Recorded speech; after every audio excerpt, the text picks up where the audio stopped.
امام مہدی علیہ السلام کے ظہور سے پہلے کی ایک حتمی علامت سفیانی کا خروج اور فساد ہے۔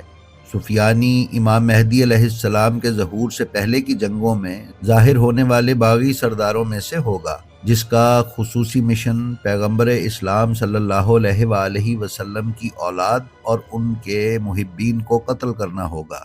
علماء کا قتل کرنا اور اپنے مخالفین، خاص طور پر عورتوں اور بچوں کو بے دردی سے ذبح کرنا اس کے بنیادی مقاصد ہوں گے۔